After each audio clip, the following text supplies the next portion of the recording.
What's surprisingly learning that your family members supported anti-Semitic politicians? Me.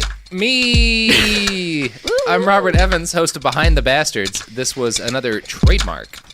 Terrible opening. Perfect. Perfect. It. Put it on a shirt. I'll buy it. The badder, the better, bro. My guests are, as with probably the one that came before this week, Cody, Johnston, and Katy Stoll! Yes, it is. We are indeed those people. That's true. Wow-y. And today's episode, working title, is Pat Buchanan, my dad's favorite Nazi. Yes. Perfect title. What do you mean working title? No, this isn't some Blue Harvest nonsense. Yeah. No, we're calling it that. I love it. Yeah. So, how are y'all doing today? The same day that we recorded the episode on free speech grifting. Still well. Slightly more tired, but... A little more tired, but... Yeah. My dog's at a questionable daycare facility at the moment. We'll see how it goes. I keep thinking about him. But other than that, I'm great. Yeah, but, it's good for character. Mm-hmm. Yeah, I guess. He's a little dog, and they popped him in, and I was like, great. And I peeked in the window where they popped him in. It's exclusively big dogs, and little Benny was, in the corner, unhappy. Yeah, just, shocked Yes, at what his he was world has become. I felt like I betrayed him or something. That reminds me of the time that I got dropped off at kindergarten, but it turned out it was actually Brandeis University. What? Yeah, it was quite the comedy of errors. Yeah. Anyway, I wound up being the dean. Wow. Congratulations. Yeah, thank you. That's amazing. Thank you. Big step up I was very from advanced. what you were expecting. Yeah. You've had quite a life. I have had quite a life. Yeah. So, you guys ready to talk about Pat Buchanan? It's Pat time. It's Pat. Whenever I hear his name, I think it's Pat. Oh, boy. And that's especially appropriate because if there's one thing Pat Buchanan hates, it's the concept of gender ambiguity. Yes. Other than that, what do y'all know about P-Buke? Not that much. P-Buck. Not much. I mean, I know I've read some of his work. It's work, yeah. He does. His name comes up often when reading about the topic of cultural Marxism. Which you do. Which I do. I would probably call him not this is the Godfather, but the Godfather Part 2 of Cultural that. Marxism. Yeah, of that idea. He's a evangelical type. We'll talk about what he is. Patrick Joseph Buchanan was born on November 2nd, 1938. His father was a partner in an accounting firm, and his mother was a nurse. He was one of 9 children, 6 brothers, 2 sisters. He was born in D.C., where his family lived, but his family had most of its roots in Mississippi. Pat's grandfather fought for the Confederacy during that whole deal. Yeah. I wrote kerfuffle, but I used that in the previous episode. I use it too many times because I It's a like good the word. It's a good word. I was shocked to realize it's an actual word.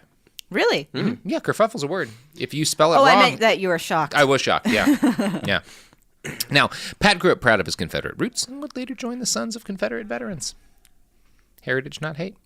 As a young boy, Buchanan's heroes were right-wing politicians, Senator Joseph McCarthy and Francisco Franco. Wow. Oh, you laughed at the first one. I didn't get to the second one. That's even okay. Yeah. Did you hear the second one? I heard it. I laughed over the second one. But Francisco Franco, the fascist dictator of Spain. Yeah. Yeah. In a 2012 column for the Quad City Times, Buchanan would write off the carpet bombing of Guernica by Nazi planes supporting Franco as a minor crime compared to the aerial bombings that would come later, which is quite a take. Not a hot take, because it's a century later. Yeah, it's pretty. But a take. That is a take. That is a take. That is a take a person could have. It's not that bad that he annihilated that city from the air, because look at all the worse annihilations of cities from the air. Wow. I never thought about it like that. Thank you for contributing to the intellectual discourse, Pat Buchanan. I never thought about other stuff. He ends the column by noting, unlike Mussolini, Franco remained a non-belligerent in the World War, returned U.S. pilots who came down in Spain, and agreed to a post-war alliance with the United States. Non-intervention in the Spanish Civil War worked out just fine. Okay, so that makes him okay. Yeah, just fine. Just fine. I love all these people like the problem with Mussolini was that he did start he got involved with Hitler. Yeah. That he and went the problem with Hitler is he's like a globalism. Oh, you're predicting where this is going to go later. Oh no! God. Anyway, yeah, he said the non-intervention in the Spanish Civil War worked out just fine. For reference, the Francoist government is known to have killed, at minimum, around 110,000 people for crimes such as reading liberal newspapers and not supporting the military coup. Many of those killed were literally flung from cliffs to their deaths. The actual death toll from Franco's terror may be several 100,000, although due to the political nature of all of this, getting accurate death counts is a bit impossible. But I would not describe that as working out just fine. What if you compare it to other things, though? We all have our, opinions. Yeah, I do like to compare things to other things. Like the other day, a friend of mine let me drive their car, and I was very drunk, and I crashed it into a retaining wall. Okay. And it turned out their daughter was in the backseat. And they got very angry about the fact that their car and their daughter are both no longer with us. But compared to the Holocaust, not that bad. Oh, not that bad. I was about to get disgusted with you, but now I think now that you're you good. say that, Thank you. Yeah. Compared to the Dresden air raids, I'm responsible. That's a really good way out of things. I am going to use that. Officer, I know it looks bad, what I'm doing here with all this acid and all these firearms. But have you considered comparing it to the Tet Offensive? Not nearly as bad as the Tet Offensive, huh? Yeah. Might I cite serial murderers? In a C-SPAN interview with Brian Lamb, Pat Buchanan would later recall, "Well, my father was very much an very autocratic. As I mentioned right from the beginning on an earlier book, his three political heroes were Joe McCarthy, General MacArthur, and General Francisco Franco of Spain. The Catholic who finished off a communist. He later wrote in his book right from the beginning that he adopted his father's heroes as his own, seeing them as men who were fighters, men who waged war relentlessly against the true enemy." Funny thing to value. Waging war relentlessly against the true enemy. The true enemy. And it's interesting to me the different bits of that sentence that you both picked up on. Yeah. That really speaks to the differences in your personalities. It does, doesn't it? Compelling, yeah. And our whole dynamic. Interesting. Everybody's learning a lot. I know I'm feeling judged. We're also all getting a lot of use out of this voice. Kind of way to approach discourse. So, yeah, fun voice. Maybe makes a point by not actually saying anything. Yeah, just by but inflection. Again, I have to do it down here. Yes, of course you do. You've got to Holmes it. Pat was raised as a Catholic pre-Vatican II, which means he grew up with that old-time religion, elaborate Baroque ceremonies conducted entirely in ecclesiastic Latin. One gets the feeling from other things he wrote that he wishes the church had stayed that way. Buchanan graduated college with a degree in journalism and started his working career as an editorial writer with the St. Louis Globe-Democrat. He wrote vociferously against trade with communist Cuba, and in 1964 became a supporter of arch-conservative Barry Goldwater, the man who is the reason psychiatrists are not allowed to weigh in on the mental health of presidential candidates. Yeah.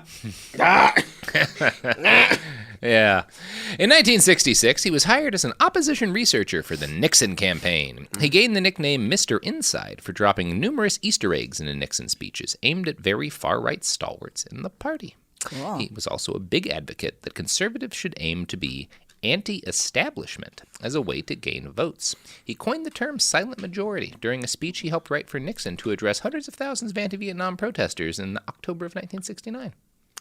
Yeah, very impressed by that. Yeah, I am very impressed by that. Silent Good for him majority. coining phrases that we all. He's putting that degree to work. Look at that. It's a good phrase. Who wouldn't want to be part of a silent majority? Who wouldn't want to be a part of a silent Two majority? things I love: silence and majorities. Yes, put them together. Put them together. You got a movement. You got a movement that's very quiet. A very quiet movement. It's like Why? There's a ninja joke in there somewhere, but I didn't come up with it fast enough. So somebody out there will work it out. Yeah, Yeah. you got it. You got it. Tweet it. Tweet us your ninja jokes. Your ninja joke about the silent majority? Yeah.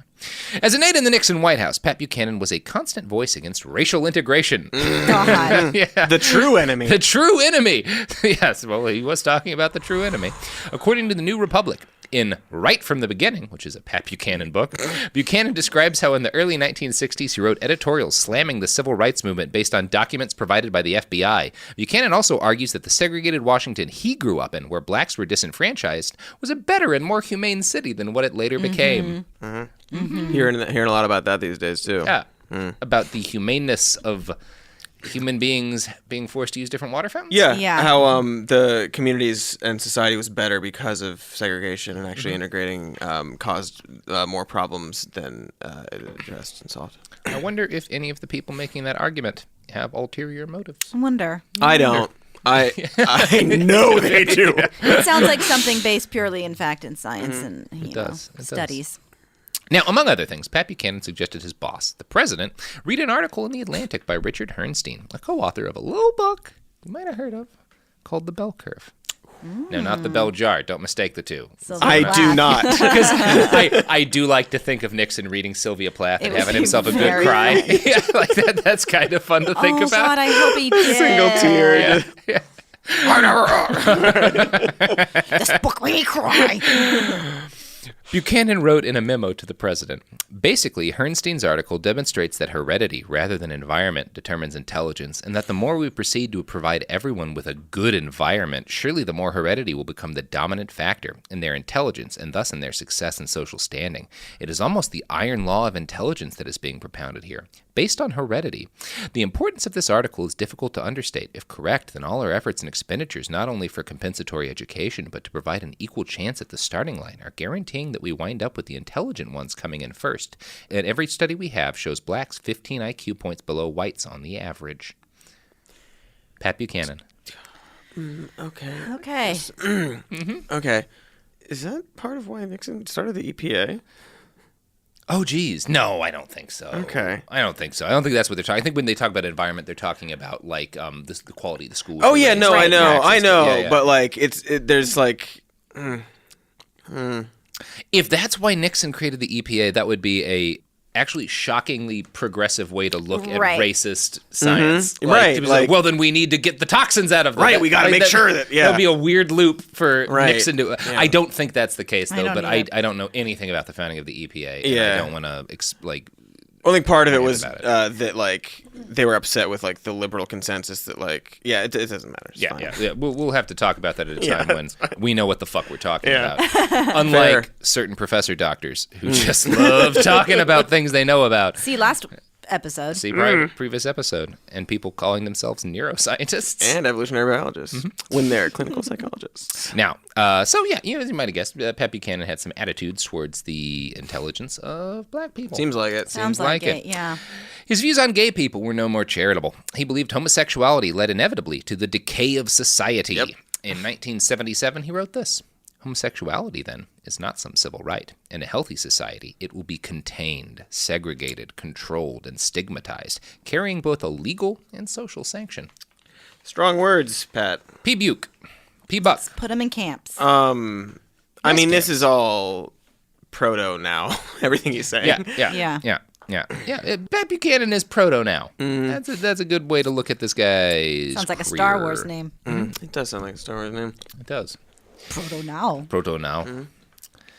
After Nixon resigned in 1974, for reasons that nobody knows anything about, Buchanan took up a post as a special advisor to Gerald Ford. He continued to write prolific opinion columns and make his voice heard within national politics. Here's a quote from another piece he wrote in 1977. Though Hitler was indeed racist and anti-Semitic to the core. Though Hitler. You know it's not going to go finish anywhere it and again. say it's only because he was a globalist. Yeah, well, not quite. Not yet. Yeah. Though Hitler was indeed racist and anti-Semitic to the core, a man who without compunction would commit murder and genocide, he was also an individual of great courage, a soldier's soldier, a political organizer of the first rank, a leader steeped in the history of Europe who possessed oratorical powers that could awe even those who despised him. Vomit. What's the point? Like, why is that worth? Like, It's like, Because yeah, he man, doesn't care he's a that he was rapist, a but he racist. cooks a good steak. Right, You got to give him that. Like, No, I don't got to give him anything. No, It's because he doesn't. He's like, I understand that he was racist and anti-Semitic. I don't care. yeah. right? It's like, yeah, he's That's a good- racist. He's like a monster, and he did a lot of horrendous things. But at least he was able to rile everybody up. Like, He was a good soldier, like all the other good soldiers who didn't grow up to be Hitler. my gosh. He was all of those things, but he was a real man because he waged a relentless war against the enemy. Adolf Hitler, The, the only good speaker. Yeah. It's like, why do you need to, like, we all know Hitler was, like, it's one thing to say, like, Hitler was a soldier who performed adequately in combat. Hitler was a rousing speaker. It's another thing to, like, frame it this way where you're like, look, we all talk about the bad parts Right. of Hitler, but let's give the guy some credit. It's like he's saying, like, if this were a different era, he could be one of my heroes. Yeah. Right. It's taking these, like, statements that you can make and turning them into compliments. Right. Like, why do you need why do you feel compelled to compliment You Hitler? can observe Because- the reality without making it a compliment. Yeah. Right. It feels like it's a guy he admires. Yeah. But the Holocaust happened. Right. So he has to acknowledge that there were those things that he actually doesn't really care about. I mean, this is a phrase and viewpoint you see sort of spread out a lot now these days, of like the idea that Hitler was good and right up until like 1933. Yeah. You There's know? always a point for the Hitler Yes, folks. it's like, oh, he was good until this one date, and like then it was all bad. It's like, well, is that maybe that year you're talking about was like being led up to, and like maybe a lot of the things that happen, like sort of, it's just wild. And if you actually have, if you are someone with like an actual intellectual curiosity, and when Hitler went bad, there's a good book called Explaining Hitler, with just like his baby picture is like the cover of the book. The whole book is about like what the fuck happened here. Right. How do you get there? Yeah. That deals with all of the stuff that he's talking about without Compliments, complimenting fucking Hitler. Yeah. I really recommend that book. In the mid-1980s, Pat Buchanan became a television news commentator, working on a show called the Buchanan-Braden Program, where he argued with a token liberal. It seems to have been a prototype of Fox's later hit show, Hannity and Combs. Sweet. Next, according to Blood and Politics by Leonard Zeskin, which, another great fucking book. By the mid-1980s, he had started waving the banner that became white nationalism's clarion call in the 21st century. Quote from Buchanan, "The central objection to the present flood of illegals," he wrote in 1984, "is that they are not English-speaking white people from Western Europe. They are Spanish-speaking brown and black people from Mexico, Latin America, and the Caribbean." Buchanan even explicitly posed the question of whether the United States would remain a white nation. Apparently, the descendants of Africans brought in chains, the mestizo population of the Southwest, and the Chinese laborers who built the railroads were either invisible to Buchanan's historical eye or not to be counted as natural citizens of the nation. He also exhibited a nervous disbelief in the charges leveled against those believed to be war criminals. At different times, he rose to defend Arthur Randolph, Karl Linnaeus, Kurt Waldheim, John Demjanjuk, and others. Those were all SS guys who went on trial. In Demjanuk's case, Buchanan's skepticism of Justice Department actions ultimately proved justified on several key points of evidence. Buchanan challenged more than just the rules of evidence used in cases against war criminals, however. As an aide to President Reagan, he helped formulate a 1982 trip to the military graves at Bitburg, Germany. At Buchanan's behest, Reagan memorialized the Waffen-SS along with ordinary Wehrmacht soldiers, setting off international protests at the honoring of Hitler's henchmen. Buchanan added to the outrage when he claimed that Jews could not have been gassed by diesel engines at the Nazi concentration camp at Treblinka. He was soon publicly and widely accused of giving aid and comfort to those, like the Institute for Historical Review, that maintained the Holocaust didn't happen. So yeah, we got to some Holocaust denial here. Now, Buchanan's support for having the president visit Waffen-SS graves brought him into conflict with Elie Wiesel, a Holocaust survivor, author of Night, and chairman of the U.S. Holocaust Memorial Council. Now, Wiesel thought that it was a bad idea for the president to lay wreaths on the graves of war criminals. This deeply pissed off Pat Buchanan. Other White House staffers report that he kept writing the phrase, "succumbing to the pressure of the Jews," during in his notes during a meeting with Wiesel. My God. And again, these are other Republicans being like, he kept writing over and over again about the Jews in his meeting with Just this imagine Holocaust being survivor. so furious that he just has to scribble this note out. Punching holes in his notebook every time he fucking dots a J. Yeah. Oh, gosh. A gross. Pat, chill out. Fucking man. It's Pat. It's Pat. It's Pat. It's Pat. Boy, so few of our listeners are going to get that joke. You guys just have to go look up It's Pat. You just got to watch, 20-some years of Saturday Night Live? Yeah. There's got to be some clip compilation. Don't worry, it's a reference from 35 years ago. It was a funny joke when my dad was a kid. Yeah. It's before our time. Yeah. Let's not age ourselves. Making copies. God. Keep doing it. Oh, boy. Yeah, just on that note, I tried to show my little brother Wayne's World a couple of years ago. Oh. Really hard to Not a fan? introduce the new generations to Yeah. Wayne's World. Yeah, you kind of had to be there. Yeah, I guess. Yeah, that makes sense. Speaking of you had to be there, Pat Buchanan also started speaking about what he called a so-called Holocaust survivor syndrome, which according to him involved group fantasies of martyrdom and heroics. Oh, my God. Yeah. Pat Buchanan, everybody. Buchanan's big break with the Republican Party would come in the early 1990s when Saddam Hussein invaded Kuwait and President George Bush I started beating the drums of war. Now, Buchanan was very much an isolationist. He sat down on the McLaughlin Report, then one of America's most influential political debate shows, and complained.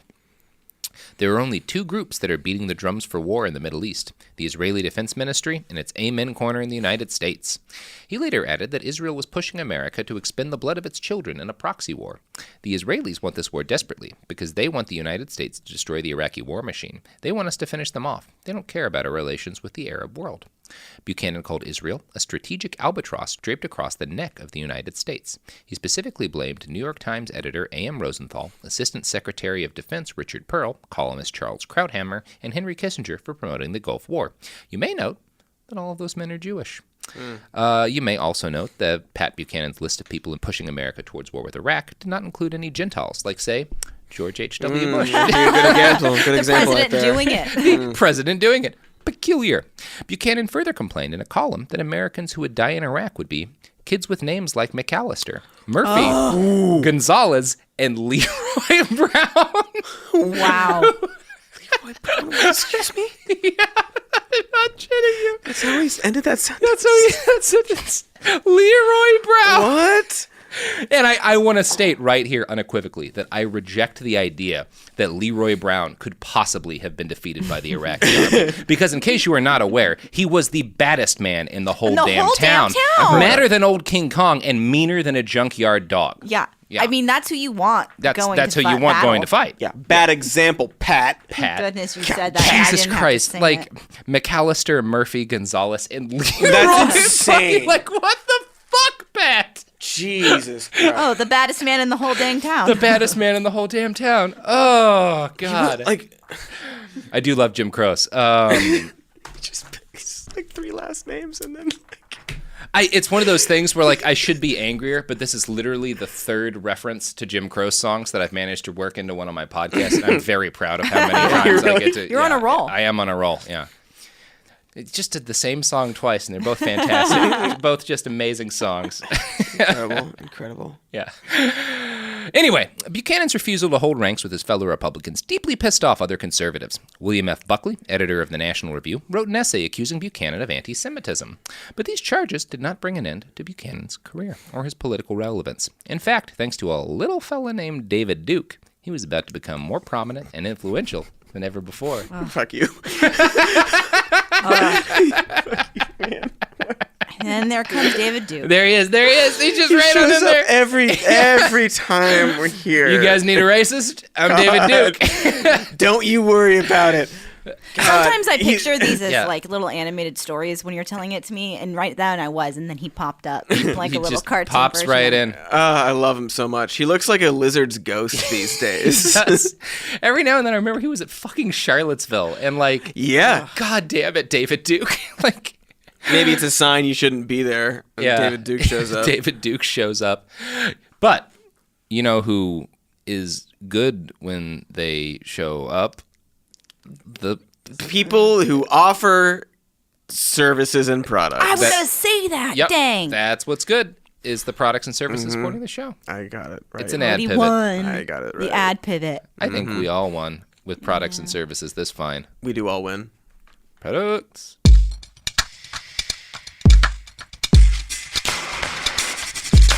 We're back. That was great, though. That was great. What a nice break. I'm going to buy them. I'm going to buy it.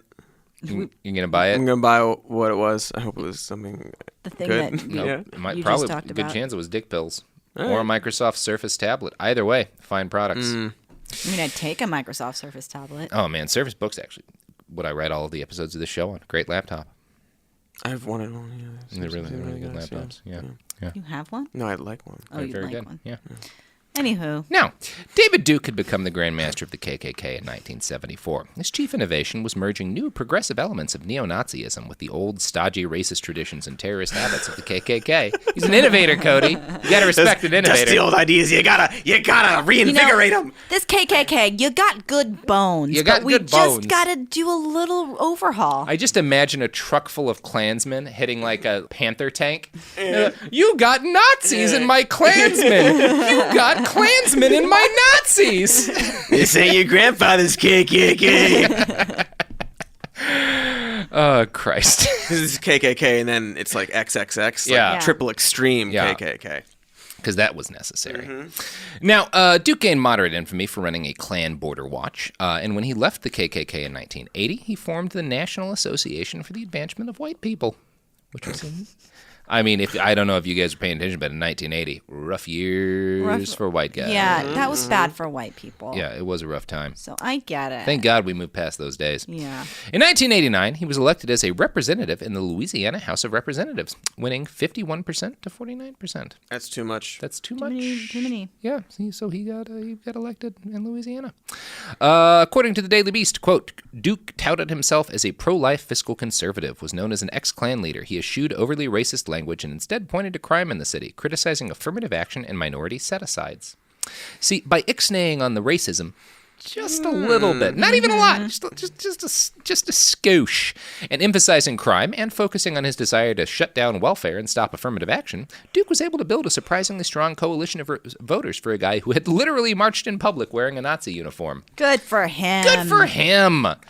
Duke continued to run for numerous positions during the late 1980s, including the U.S. Senate and the presidency. He ran in 1992 as well, opposing President George H.W. Bush from the right as an isolationist, hammering him on taxation and on the Gulf War. Since he'd won hundreds of thousands of votes in Louisiana, he was considered a real threat to Bush's chances, since he was running as a member of the Populist Party and wouldn't need to drop out after primary season. Now, Duke's campaign faltered, thankfully, as soon as he left Louisiana, due to his inability to use the Republican Party staff members to aid his campaign that he'd used in Louisiana, and also due to the fact that Americans outside of Louisiana were less tolerant of a neo-Nazi presidential candidate. To try and woo them, Duke focused on an American-first isolationist policy, urging withdrawal from NAFTA, protective tariffs, and an attack on multiculturalism and immigrant rights. There it is. There it is. And, of course, watching from the sidelines was our little buddy, Pat Buchanan. Pat, you're back. Pat, you're back. Now, he saw what Duke had managed to build, despite the handicap of being a literal Nazi, and realized, shit, if I dress this up, I can take this lady out on the town. Yeah, I can take it a step further. Yeah, I can. Good luck, Pat. Yeah, good luck. Yeah. Good luck, Pat. I think he's gonna. Like, I think he's gonna do dress really yourself well. up. Yeah, go out. Yeah. Several weeks before Pat announced his own entrance to the campaign, he gave this advice to Republicans. The way to do battle with David Duke is not to go ballistic because Duke, as a teenager, paraded around in a Nazi costume to protest William Kunstler during Vietnam, or to shout to the heavens that Duke had the same phone number last year as the Ku Klux Klan.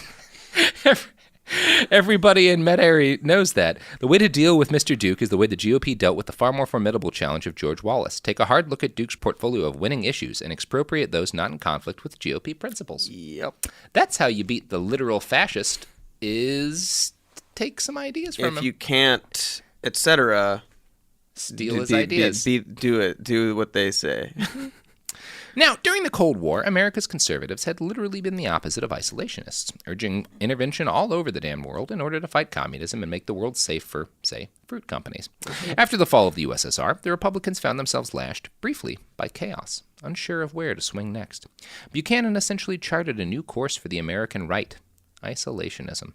He wrote, "In shaping post-Cold War foreign policy, the contest will be between acolytes of globalism and advocates of a new nationalism. America first." Mm-hmm. I don't know why we're all snapping, but Can it you feels hear these right. snaps? I don't either, but It feels right. It feels right. I love the things we do for this audio medium in which we work. Gotta keep it snappy. You haven't Snappy. thrown Yeah. anything yet today. I have not. Well, no, I did. I In the last I one. knocked the bottle Yeah. across the thing. You're right. Today being whatever day this airs. So I'm going to take a quick break, and I've got a closed and mostly empty bottle of Kirkland brand purified water, dangerous here. and I have my rusty machete, which I made sure was rusty before I Yeah, brought it. not course, trusty, yeah. rusty. Yeah. Trusty. Well, it is trusty and rusty. And I'm going to see if I can hit those lights on the roof. Nope. But that was a line drive. It did go a lot further. Farther than the can. Farther than the can. It's because there's a little water still in it. water yeah. in it, yeah. Yeah. So America first, cool. America first. Cool. Very cool. Disagree, but go on. Yeah. Now, the Populist Party embraced Buchanan with even more vigor and hope than they'd embraced David Duke. There was widespread fantasy among populists that Buchanan would leave the Republican Party and join them. For reference, the Populist Party was founded by a fellow named Willis Carto. Have you guys ever heard of Willis Carto? No. So, we're talking about fascists. Talking about the fascist movement. There's two branches of it. Two big old briggity branches of it. Now, you got your vanguardists. And those are the guys who want to go all... Those are the guys who want to go all Turner Dyers, who are like, well, what if we just kill people until society collapses and then take over in an orgy of blood and violence? And then you got your mainstreamers. And those are the people who are like, what if we just convince all white people that being a Nazi is the way to go? Willis Carto was one of the convince all of the white people that being a Nazi is the way to go sort of dudes. Now, Carto was also the founder of a magazine called The Spotlight, which became America's Holocaust denial paper of record. And also its editor was a regular guest on Alex Jones's show during his early days. Awesome. Yeah. Big Jim Tucker. Yeah, Not surprising. Yeah. What? Go on. According to Blood and Politics, quote, the Populists argued that a realignment of the right was taking place via a melding of populism and national conservatism into a powerful new force. On this point, the Populists proved to be essentially correct in their analysis. Among conservatives, Buchanan's opposition to Bush's war plans and the New World Order was not unique. The significance of Buchanan's transformation should not be lost in the minutiae of petty party politics. He still did not fully embrace a biological determinist view of society, but without any evident intervention by white supremacists, Pat Buchanan was talking and walking much as they did. In Republican ranks, Pat Buchanan formally announced his candidacy for president, reclaiming the party's right flank for his own anti-New World Order politics. Just weeks before, Buchanan had urged Republicans to adopt Duke's issues. Buchanan believed Duke's message was middle class, meritocratic, populist, and nationalist. So which election was this? 93, you said? 92. 92. Yeah, the election that brought us Bill Clinton. So, okay. Yeah. So, Buchanan did well enough to get on the ballot in most American states, and he ran a solid primary campaign. Voters abandoned David Duke in droves to flock to a guy who was basically him, but without the baggage of all the swastikas he'd worn. Buchanan drew in America's fascist right while also pulling in disaffected middle Americans by visiting factories and small-town diners in forgotten parts of the country. On February 18th, Buchanan won 37% of the New Hampshire primary, losing to Bush but doing well enough to continue his campaign. Now, David Duke quit the presidential race in April after running out of money and failing to win more than 11% in any state, Mississippi, if you're curious. In the wake of this failure, Willis Carto's Spotlight noted that the center of gravity of the white nationalist movement had shifted towards Pat Buchanan. Any hope Duke had of mounting an effective challenge to George Bush ended with the entrance of Buchanan into the Republican race. Duke endorsed Pat after he withdrew, and Buchanan made the wise move of ignoring this, although, like another Republican a while later, he did not repudiate his endorsement either. He won 36% of the vote in Georgia and 32% in Florida. Buchanan's national support peaked in the low 20s, but began to subside in the early summer. By the end of the primaries, he'd accrued nearly 3 million votes in 34 states and raised more than $14 million. He did not win the primary, clearly, but Carto and his fellow fascists saw Buchanan's campaign as a major win. One Spotlight op-ed crooned, Buchanan is saying, practically to a word, what the Spotlight has been saying on the big issues for many years. Another thing the Spotlight's famous for is being the Holocaust denial paper of record of the United States. So that's cool. The big issues. The big issues. Of the true enemy. Yeah, the true enemy. Interesting. Like multiculturalism. I also, the David Duke, isn't Steve Scalise described himself as David Duke without the baggage? Jesus Christ, did he? I'm pretty sure he did. Fucking Christ.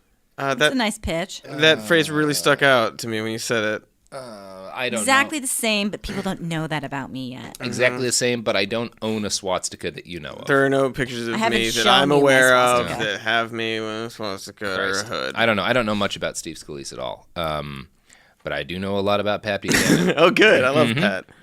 Now, as Buchanan's popularity became clearer and clearer, resistance from within the Republican Party lessened, and there was a growing consensus that he spoke for a large chunk of the conservative electorate. One of Buchanan's chief thinkers was a dude named Sam Francis, who got his start writing briefing papers for the Heritage Foundation. In the 1980s, he'd started writing for the Washington Times, which was basically a right-wing Washington Post, according to Blood and Politics. It was Francis's prodigious intellect that propelled the Buchanan brain trust, and at the vortex of this intellect swirled his conception of Middle American radicals. When Francis had written that Buchanan's Middle American radicals represented new social forces, he didn't mean new as in born yesterday. In fact, he had said much the same thing in 1981. By his account, Middle American radicals, or MARS, were the social constituency of what was then known as the New Right. At that time, Francis argued that Middle American radicals had expressed themselves in a string of movements throughout the 1970s. against school busing for racial integration, against the Equal Rights Amendment, against the ceding of the Panama Canal, and finally in electing Ronald Reagan president. Mars were both a social movement and a class, not simply a middle class and not simply an economic category, but in the broadest sense, a political class.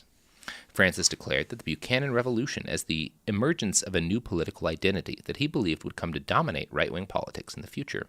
Martians, as he called them, were anti-elite, opposed to black civil rights improvements, and, in his words, caught in the middle between those whose wealth gives them access to power and those whose militant organization gains special treatment from the government. See what we're building here? Sound like anything that comes later? It doesn't sound new necessarily. Yeah. Yeah, it's ringing some bells. I don't know. Yeah, maybe a little bit. At the 1992 Republican Party convention, President Bush bowed to the influence of Pat Buchanan by giving him a primetime speaking spot right before Ronald Reagan. In his speech, Buchanan stated that a culture war within America had replaced the Cold War.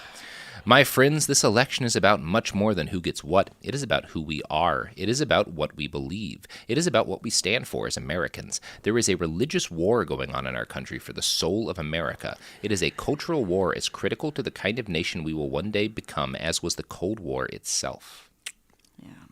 Yeah. Cool. Yeah, it is sounding familiar. It is sounding a little familiar. I can't wait. Didn't he say that he paved the way for Donald Trump or something like that? He sure did. Yeah. Okay.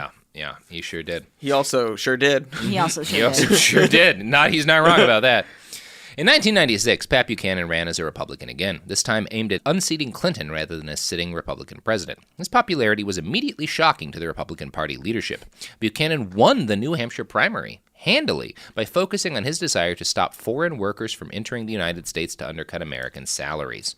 Buchanan won the highest percentage of New Hampshire voters concerned about jobs and the economy. 60% of his voters described themselves as very conservative and part of the religious right. After Super Tuesday, a poll revealed that 54% of those who considered abortion their most important issue voted for Buchanan, along with 46% of those who were most concerned with immigration.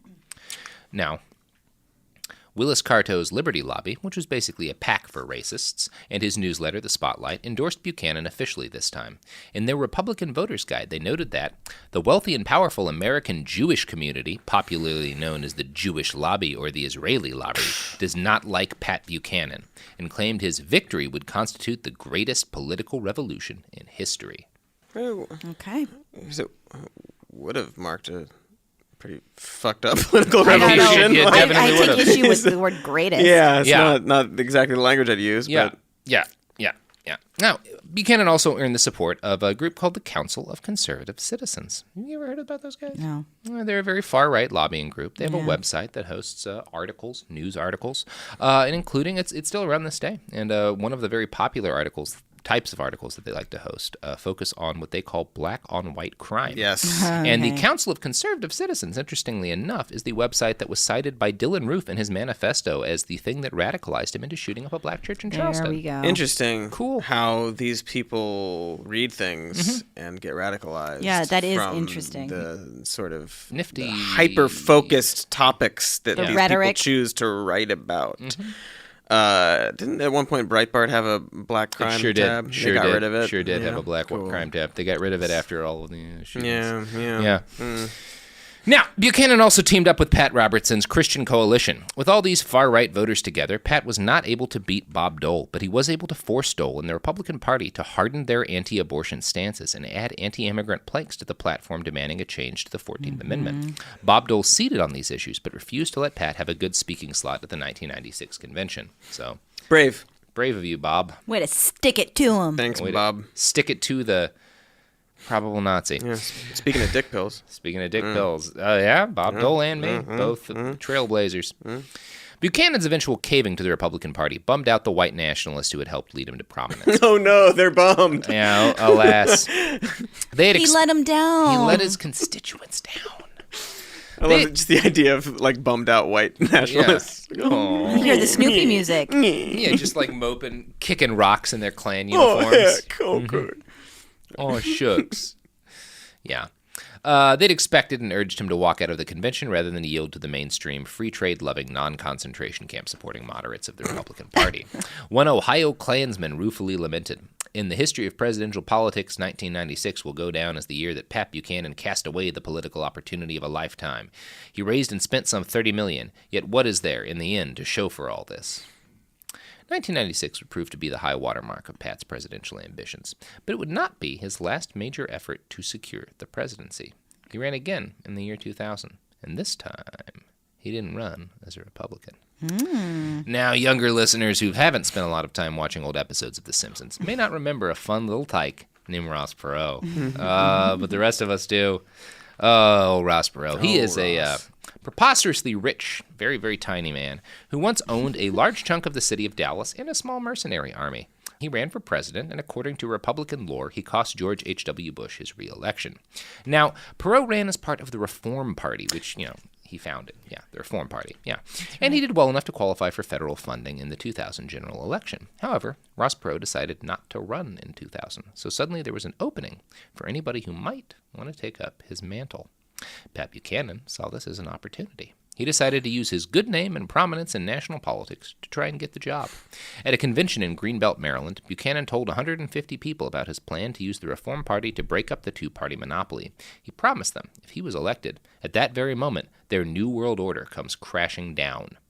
By mentioning the NWO, Buchanan was directly playing towards the militia crowd, people like Tim McVeigh, the Oklahoma City bomber, who believed in a secret international conspiracy that was in the process of taking over the world. The New World Order was also frequently called the Jew World Order, and although Pat never said those words, you can kind of assume they were in there. Yeah, you can. He felt them. He felt them. Yeah. During the Greenbelt Reform Party meeting, Buchanan posed for a photograph with a representative from Willis Carto's Liberty Lobby, who tried to hand him the latest issue of Spotlight. Buchanan told him, allegedly, "I've already read it. I've got a copy at my house." Yikes! Yikes! Ooh! Pat. That one hurt. Yeah. That's... Bad look.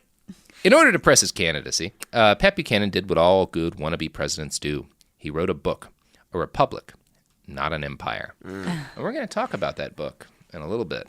But first... Products and services? You got it. You nailed it. You got it way faster.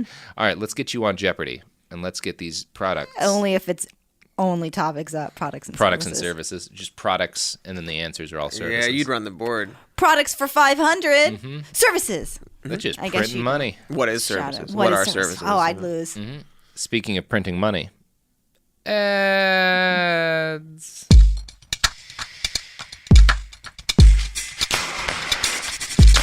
We're back. Hi again. Did you miss us?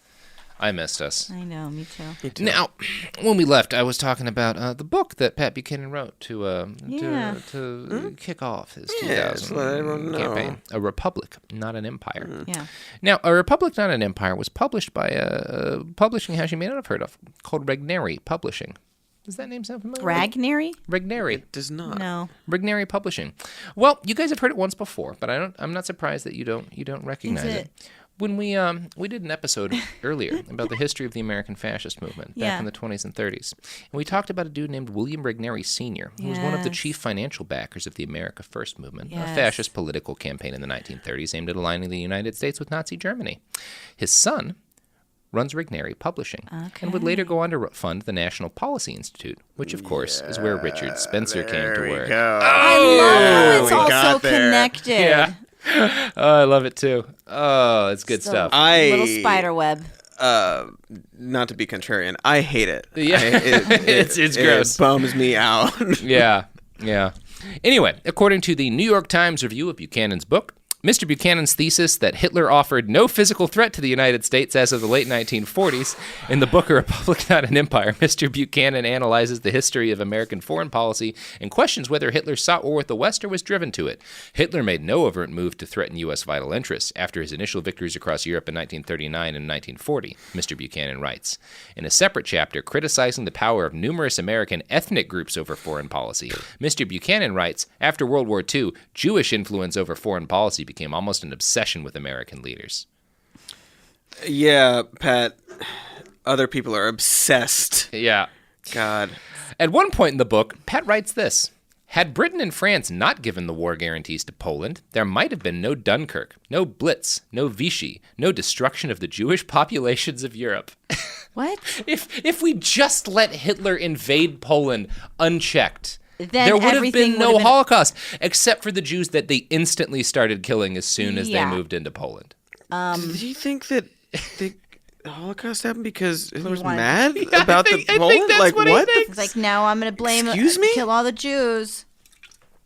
I think he thinks of like Hitler committing the Holocaust as like a guy hitting his car because it breaks down on him. Right. Yeah. Like, yeah. Come on. Come yeah. on, come on! I think the other real thing is that he's okay with the killing the Jewish people part. It's not a big thing. He's I like, mean, yeah. also, why It's do not his people preference. care? It's not his preference. He would have wished they'd have gotten moved to maybe Madagascar. somewhere Yeah. like Right. that, It's but, the movement. You move. But you only move. because it looks bad. but only because of, yeah. Check out yeah. their platform in 1933, Pat. Yeah. Tell me what you think.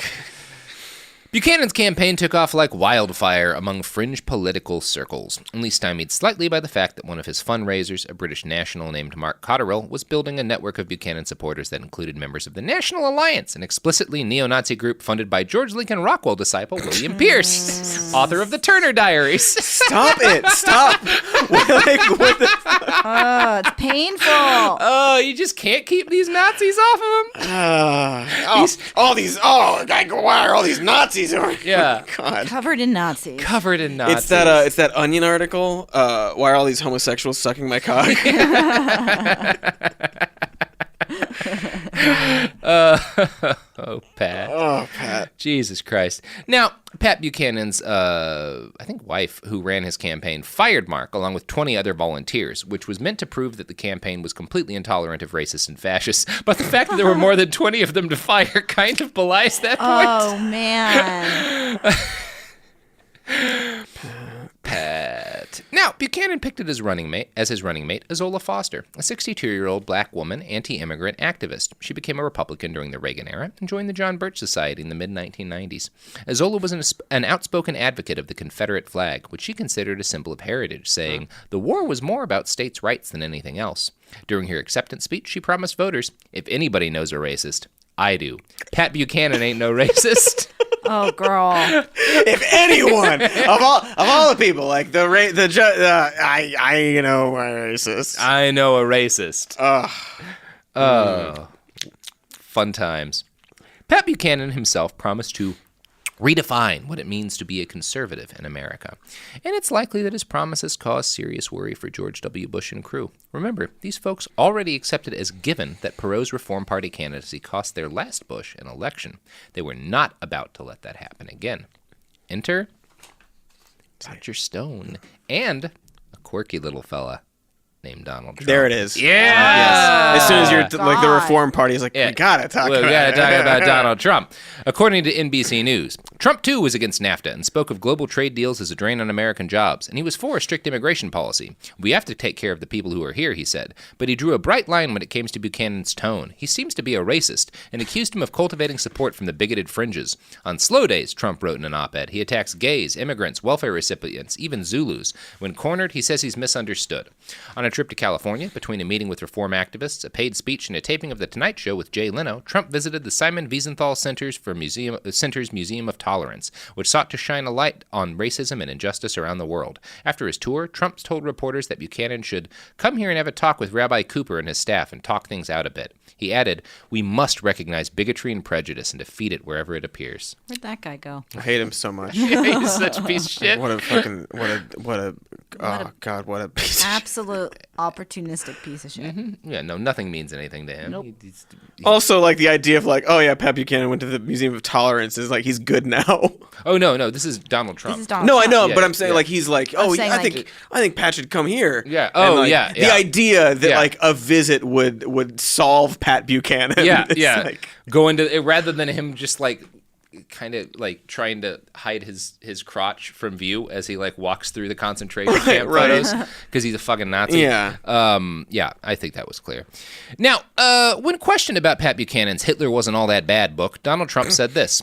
Pat says Hitler had no malicious intent towards the United States. Hitler killed 6 million Jews and millions of others. Don't you think it was only a question of time before he got to us? He tackled Europe first and we were next. Pat's amazing.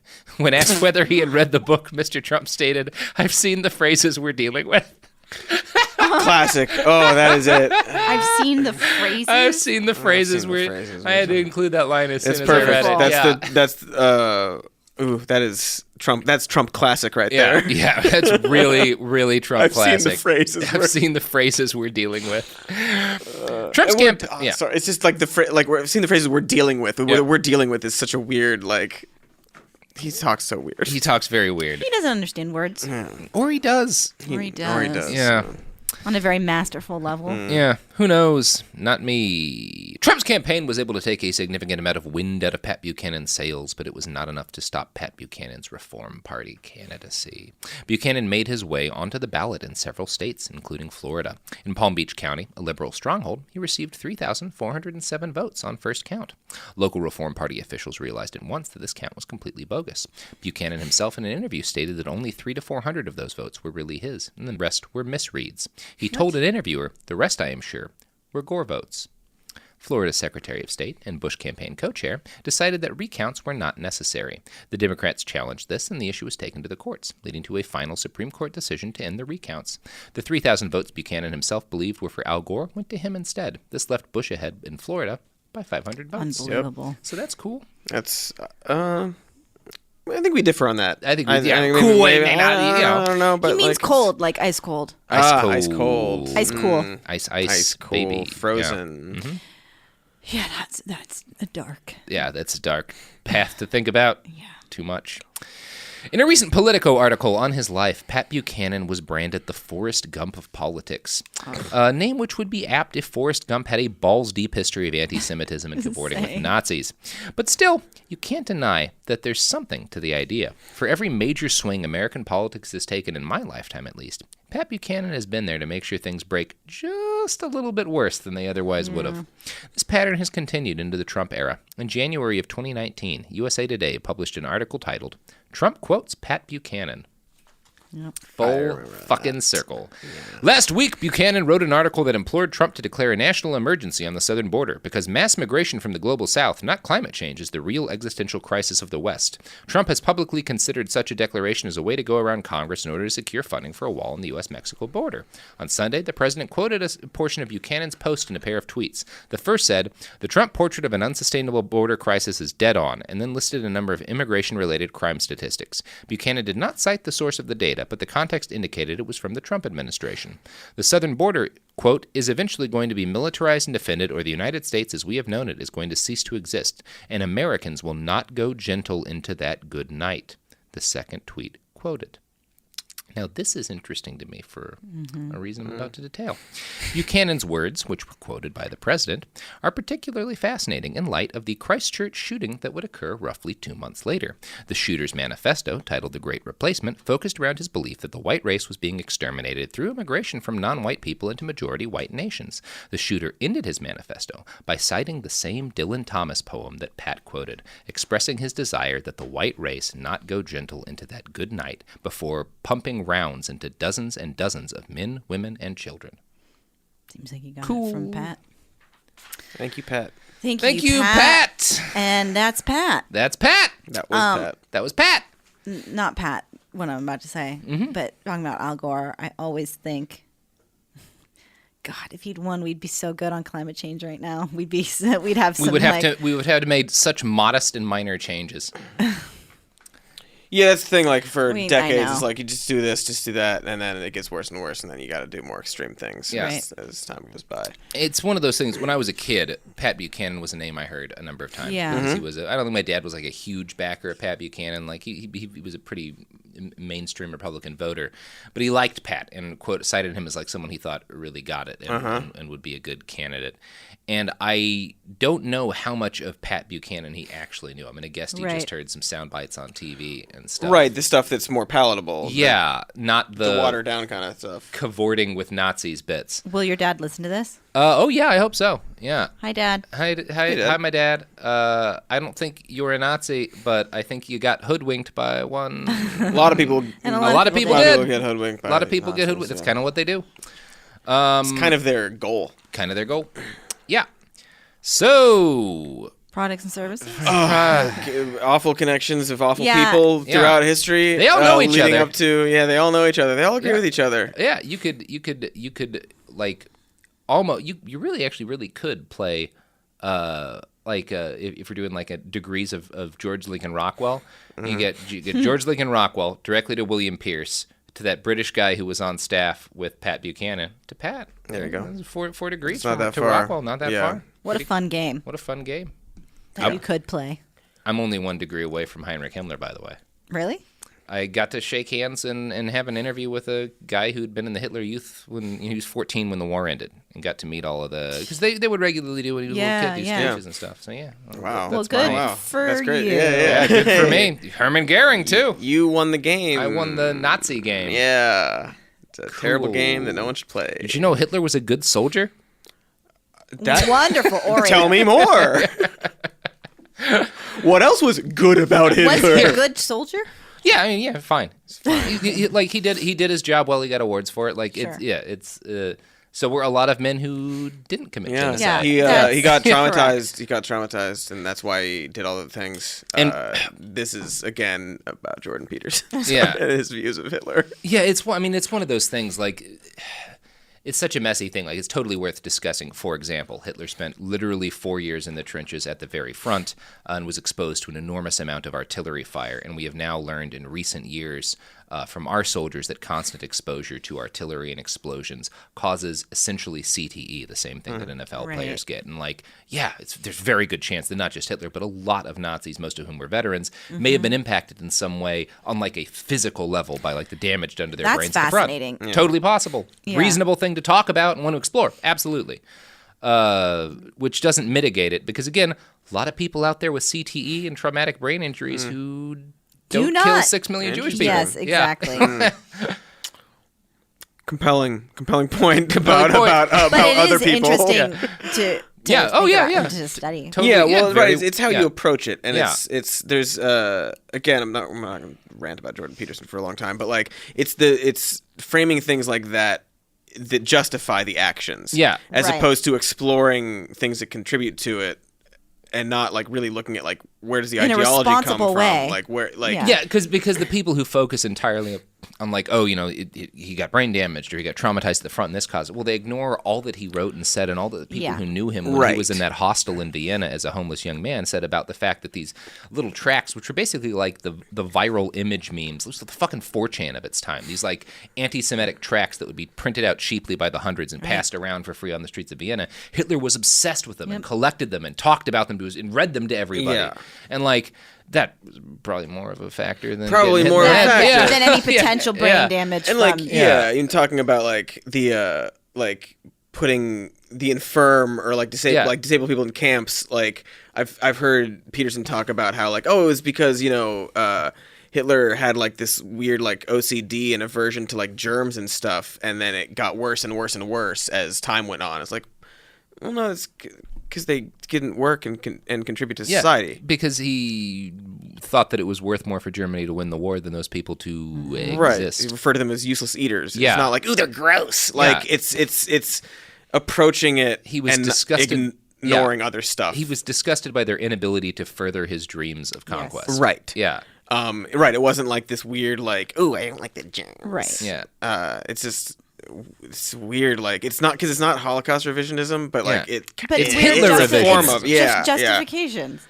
Right. Hitler justificationism. Yeah. Yeah. It's there's so many.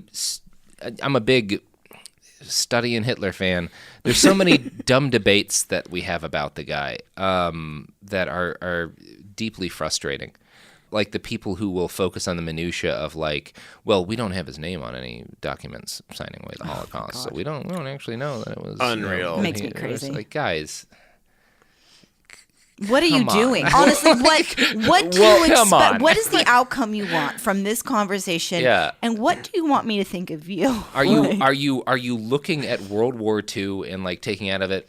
Maybe we weren't quite fair to Hitler. Right. Yeah. That's the thing. Like with all these discussions, it's like, what is the logical conclusion and goal of this approach? Yeah. If you extrapolate it and you go a little farther, like, okay, so you're just like, it's just Hitler apologism, and then you're justifying those actions with different justifications and making it seem Right. valid. Like it's all gross. Again, what's the point? What's the point? What's the point? What's the point? What's the point? You know what the point is? This is not an ad pivot. It's time for y'all to to get the heck out of here. Oh, yeah, to get out of here. My name's Katy Stoll. Ooh, I hated that. It's true, though. I love your name. No, the way I said it, like a cheerleader. Or like I was slating for a commercial audition. That's only for actors to care about. I'm Katy Stoll. We have a show, Some More News, on YouTube. It's true. We've got a podcast, Even More News, where you get podcasts. Also true. Cody. My name is Cody Johnston. You can follow me on Twitter at Dr. Mr. Cody, or Some More News is the Twitter account for that. Also, patreon.com/Some More News if you want to support the show in some way. Oh, yeah. And I'm Katy Stoll, and also Katy Stoll on the Twitter. Yeah. And I'm not Cody Johnston. It's true. But I might be someday. One day. If I play my cards right. He's going to wear your skin like a suit. I'm going to wear skin like a... you got it. That's why I got the gonna use the machete. machete. Punchline. Oh, no. All right. Well, I'm going to... Probably should read the plugs before I do any cutting. BehindTheBastards.com is our website where you can find the sources for this episode. You can find me on Twitter at Bastard, or I write okay. You can find this podcast on Twitter and Instagram at @BastardsPod. You can buy t-shirts, cups, stickers, hand grenades at TeePublic, Behind the Bastards. That's it. That's the show. I'm going to cut. Yeah. Cable. I mean, I'm glad I got to know all that stuff before you wear my skin. Waving Before the I wear your knife skin around. like a suit, waving the knife. Right, like I would actually describe this as wildly brandishing the knife. Yeah. I wouldn't earlier, This but way, now, yeah, this because is like it's loose in my hand. It's very, and the poison room is right behind me. Yeah, No. Like I could crack the poison Really, room and we that's- would all be in trouble.